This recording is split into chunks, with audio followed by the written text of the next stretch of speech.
It's my pleasure also to talk to you a little bit about our work at Bat Conservation International, studying white nose syndrome and the fungus that causes this disease in bats in Texas. So I'm going to give you a background on white nose syndrome, and the intro is going to be a little bit long, but it'll help provide a context for the understanding of what we're seeing in Texas and what that might mean for Texas bats. So white nose syndrome, as you may or may not know, is the name actually comes from the white fuzzy fungus that biologists first saw growing on the muzzles of bats that were hibernating. So you can see here, I've highlighted that little white fuzzy stuff around its nose. It's caused by a fungus called Pseudogymnoascus destructans, which I will refer to as PD for the duration of this talk. Now, white nose syndrome is a disease of hibernating bats. Not all bats in North America hibernate, just about a little bit over 50% of bats hibernate, and then a small proportion of those we have found with the fungus PD and also suffering from the symptoms associated with white nose syndrome. So it's a disease of hibernating bats, and I'm going to explain a little bit about the impacts that this disease causes on hibernating bats. So bats come into hibernation around October, sometime in the fall, and they have to make it all the way through the winter till sometime around March.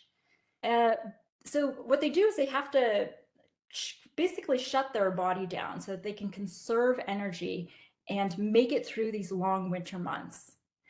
But they cannot stay in what we call torpor the entire time. So these little arrows represent times in which a hypothetical bat arouses from torpor, which could be every 3 to 4 weeks. And because there are actually a lot of metabolic costs associated with torpor. So while torpor actually is really great for conserving energy, they have to wake up every so often, pee and poo, might drink some water, and then they go back down into torpor where they drop their body temperature all the way down to ambient temperature, which could be 5 or 6 degrees in Celsius in a cave. And so they do that all through the winter. And it turns out that every time they have to arouse, they spend a ton of energy. So it's estimated that even though bats spend about 99% of their time in torpor, that 80 to 90% of their energy budget is actually spent on arousals. So every time they wake up, they're burning through their fat reserves. So for a healthy bat, this is an example of what their hibernation pattern looks like. In torpor for most of the time, arousing every so often. What we found with white nose syndrome bats is that they wake up, they arouse much more frequently. So in the beginning, they may arouse like a normal bat, but as the fungus starts to invade their skin, they get annoyed and they get sick, and then they wake up more and more frequently. And the consequence of that is that they're burning through those precious fat reserves. And you can see that in this hypothetical white nose syndrome bat, it ends here because it did not even make it to the end of hibernation. So it burned through fat reserves, starved, and died. White nose syndrome is a emerging infectious disease. So it was first discovered in a cave in upstate New York in 2006. And as this animation shows, has spread throughout the continent since 2006. There was a weird jump, you can see right here, just popped up here in Washington a few years ago. And so this was the first West Coast discovery, and it has also been spreading in the West Coast since then.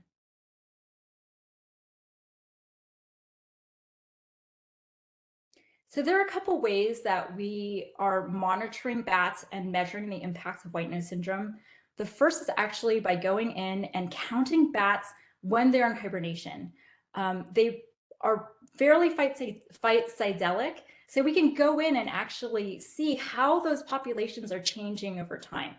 So this is a hypothetical winter colony of bats.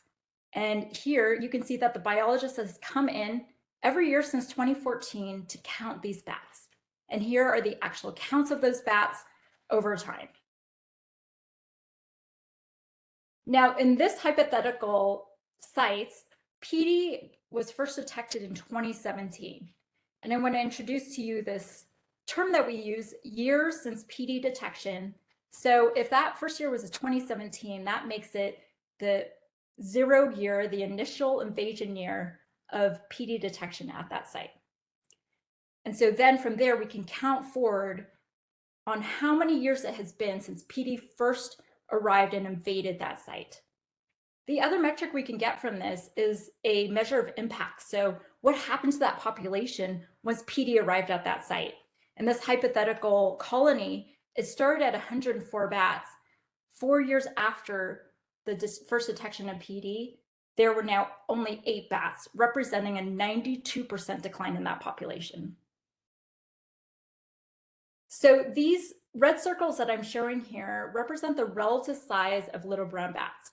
So just as I walked through that single colony, you can now imagine monitoring populations of bats all over North America and looking at what happens when PD arrives at that site and what happens to that population moving forward. So this animation, you can see those circles moving in and out representing populations retracting if they're getting smaller. These gray polygons represent the spread of white nose syndrome. And as you can see that as white nose syndrome has spread and progressed, that those population declines are massive, estimated at greater than 90% for the little brown bat. And in addition to that, there are 2 other species that have suffered really severe declines.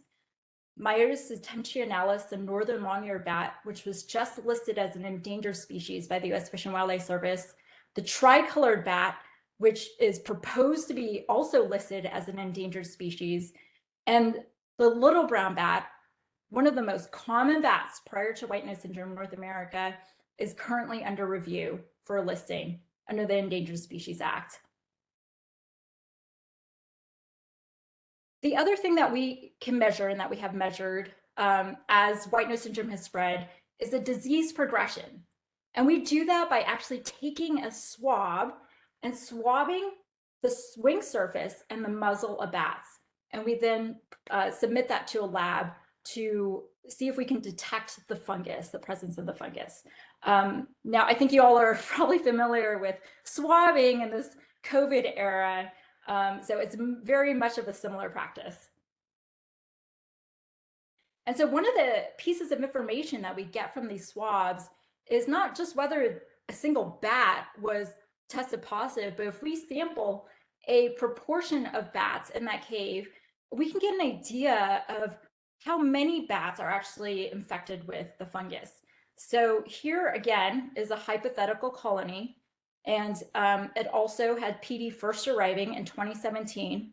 And so you can see that as the disease is progressing in terms of time, that more and more bats are getting infected with the fungus.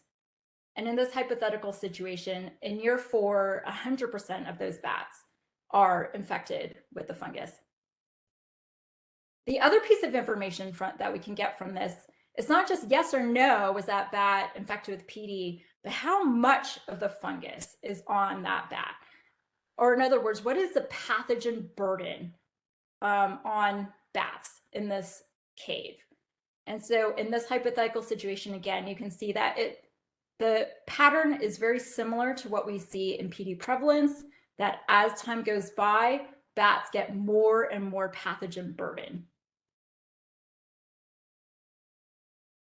So this is some data that we have on both PD prevalence and PD loads that was published by Winifred Frick et al. In 2017, and shows that PD progression over time for those 3 species, Myotis tensionalis, Myotis ossificus, and Perimyotis flavus. Now, you can remember that I mentioned that all these species suffered greater than 90% population declines. And so what I want to point out is sort of the timing of when that happens relative to when we're seeing disease peak in these populations. So for all three of these species, in the first couple years, in that year that it arrives and the year afterwards, we see that the pathogen is present and it's starting to ramp up. And we may see visible signs of the fungus on bats, but not yet mass mortality. However, it's not far behind. By year 2, and anywhere between years 2 and 4 is when we start to see mass mortality events. And at this point, prevalence is near 100%. So almost all the bats at the site are infected. And those loads are really high and associated now with a pathogen burden that they cannot withstand. And those, much of those are succumbing to mortality. And then after that large population crash, either those populations suffer the worst outcomes, which is they get extirpated, meaning that there are no bats left. And we do see that for a lot of these populations. Or there are a few that survive and hang on. And we have seen some of these populations actually stabilize, but at very low numbers compared to their pre-WNS population sizes. We also see that prevalence stays high at 100%, so it's not like the disease goes away after the bats crash. This fungus tends to stick around at high prevalence levels and also at high loads. So the big question is, what is WNS going to look like in Texas? The first hypothesis is that it will look very similar to what we have seen, unfortunately, for those 3 species in the rest of North America, with a really rapid progression of PD in the first 2 years, followed by disease manifestation and mass mortality. But the alternative to that is that maybe we won't see the disease progressing in the same way. And there are a few reasons why this may be. One, that there's very different species composition in Texas compared to a lot of those other populations out in the East Coast and the Midwest. The main cave hibernating species that we have that is in Texas is Myotis velifer, and we can find those in like thousands in some caves. So whether or not Myotis velifer is sensitive to white nose syndrome is an open question. The other reason it might be different in Texas is that cave microclimates are very different, warmer and drier.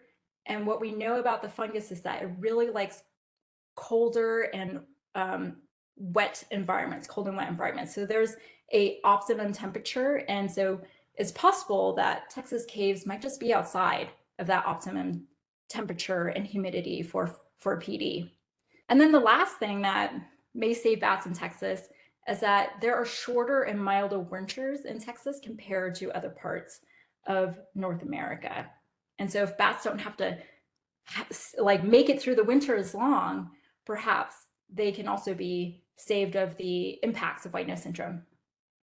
Okay, so to undertake this question, it was a big collaborative effort, and I want to point out Team BCI, that includes Winifred Frick, our chief scientist, Amanda Adams, Fran Hutchins, who has led all the fieldwork, and Sarah Stankovich, who has also been in the field, among many other people who have contributed to the field effort. Also support from Texas Parks and Wildlife that have provided funding for us throughout this period of time, and the support of Nate Fuller and Jenna Evans, as well as our partners at Northern Arizona University that have been running those PD swabs for us and giving us that critical information.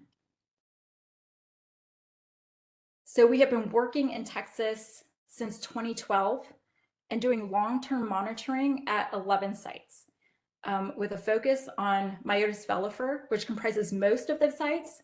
And at some of these sites, we also have the tricolor bat, Perimyotis subflavus. Most of our sites are up in the Panhandle, with just a few down here in Central Texas. And we've been going in and counting bats since 2012. And then starting in 2014, we started swabbing bats for PD surveillance.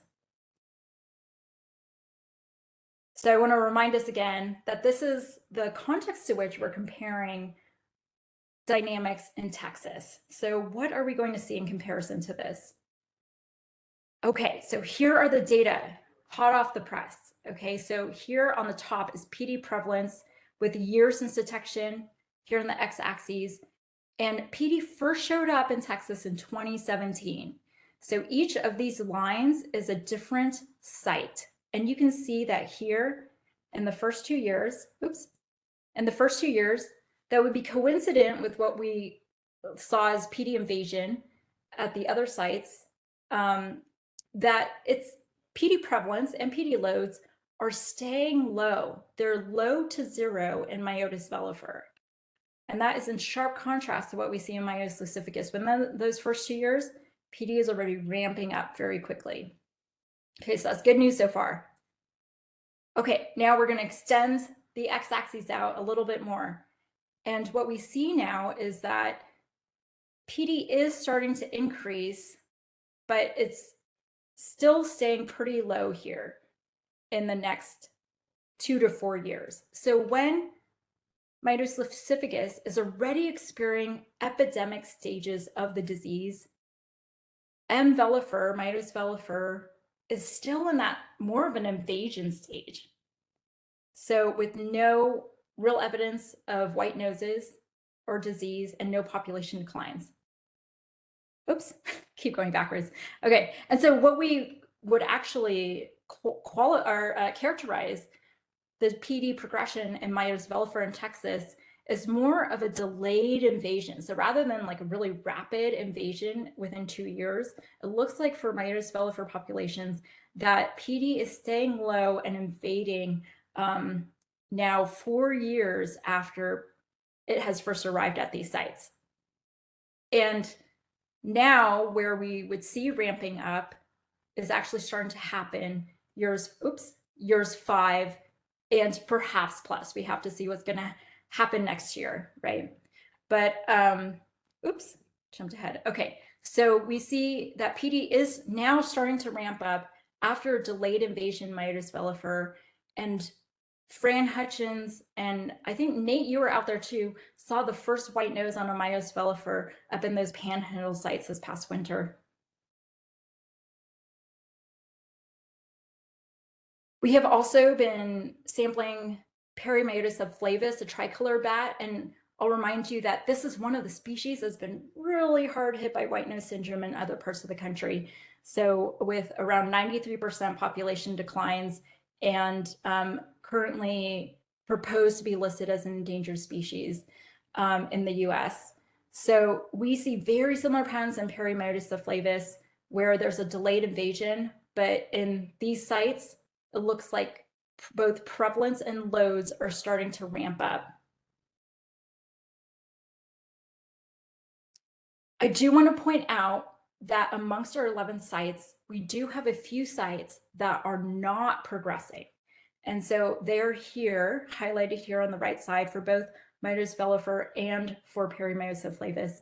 So these sites, as opposed to, this progression where you start to see prevalence increasing, are staying low even 4 years after PD has invaded those sites. Lows are also low. So where these loads are high and often associated with mortality, these loads are staying low, and the proportion of bats that are infected are also staying low.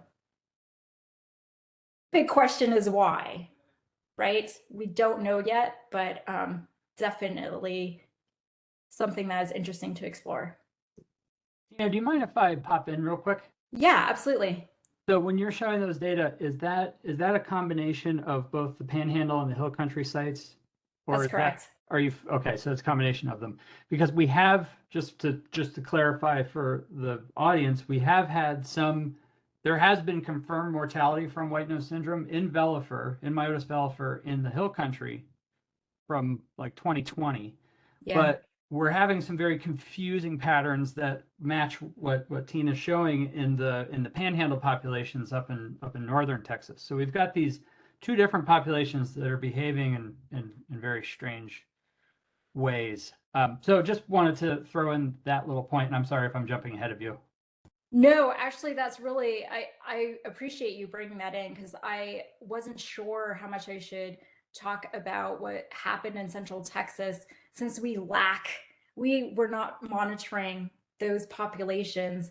And so I didn't know how to fit that into the story. So actually, your addition to the story here is really helpful. Good, cool. Yeah.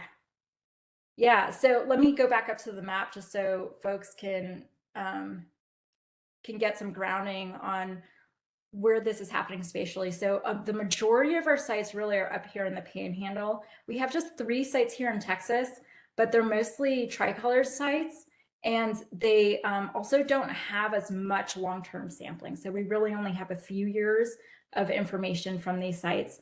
And as Nate was saying, we were not able to, we don't know those Myotis velifer that showed up with white nose syndrome and dead on the landscape. Correct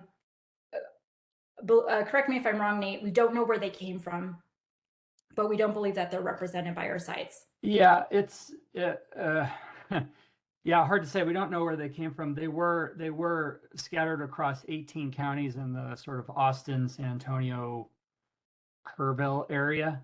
And the maternity roosts that used to be very large in the area many of them have disappeared. So yes, they're not really clear. I mean, we can infer that they came from that area. I'm trying to infer that they came from that area, but it could be that maybe they migrated from somewhere, and they could be representatives of different populations. That's just one of the many things that we don't know about this bat. Yeah, absolutely.